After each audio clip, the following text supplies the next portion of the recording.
neyanziza era nga bwagambye nange Mohamed Kitusa okuva mu kitongole ky'eggwanga ekivunanyizibwa ku bya mbeera z'obudde kankutuse ka lipota y'embeera y'obudde.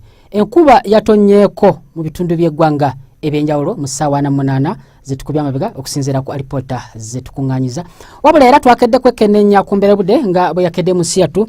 Enkuba yakedde kutonnya okusingira ddala ebitundu ebiri ku mbalama z'ennyanja Nalubale Sakoneyo mu bizinga by'Essese asonga ate byo ebitundu by'eggwanga ebisigadde embeera y'obudde yabadde yakiddedde. Wabula mu biseera eby'olweggulu awo enkuba yeeyongeredde ddala okutonnya okusingira ddala mu bitundu ebisangibwa eri ebuvanjuba saako n'ebyo ebimu ebiringa okibizodde eri ebukiikakono bwa Siyatu saako n'ebyo ebiri ku nnyanja Albert so nga ate ebitundu ebimu era embeera y'obudde esigadde nga ya kizimezime.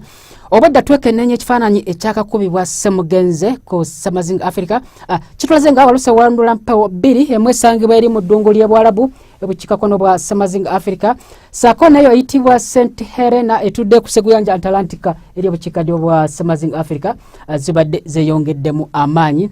Era ekyo kiviiriddeko ne zinyigiriza omukuubo gw'enkuba ne gusimbira ddala bitundu ebisangibwa mu makkati ga Samazinga Africa era ensonga lwaki enkuba ekyagenda okutonya mu bitundu by'eggwanga ebyenjawulo.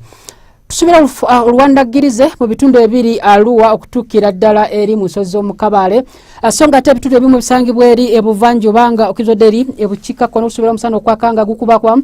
Wabula tusubira enkuba eno okutonya nga mulimu n'okubatukako eggulu ate bwe bibiri ku mbalama z'ennyanja Nalubale Sakoneyo mu bizinga by'Essese. Wabula mu biseera by'olugula tusubira enkuba eno okwengera okutonya mu bitundu by'eggwanga ebyenjawulo.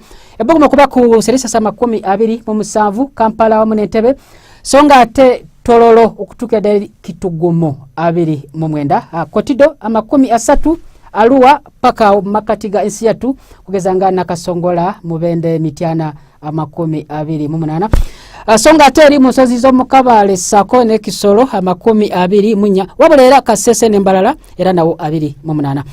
Petulaba kate ku Samazinga Africa tusubire enkuba okutonya nga mulimu n'okubatuka kw'eggulu mu kibuga Nairobi ebbugumu 22 Johannesburg okwaka ebbugumu 20 songa ate Cairo 36 Lagos enkuba okutonya n'okubatuka kw'eggulu ebbugumu 30 New Delhi omusana okwamemula ebbugumu 43 songa ate Beijing olwandagirize ebbugumu 21 Moscow ekiddedde ebbugumu 17 Dubai omusana okwaka ebbugumu 29 songa ate eri mu London ebbugumu 14 awamu ne Olunywankoko. Wabula mu Washington DC embeera y'obudde era nayo kubeera ekiddedde ebbugumu 27.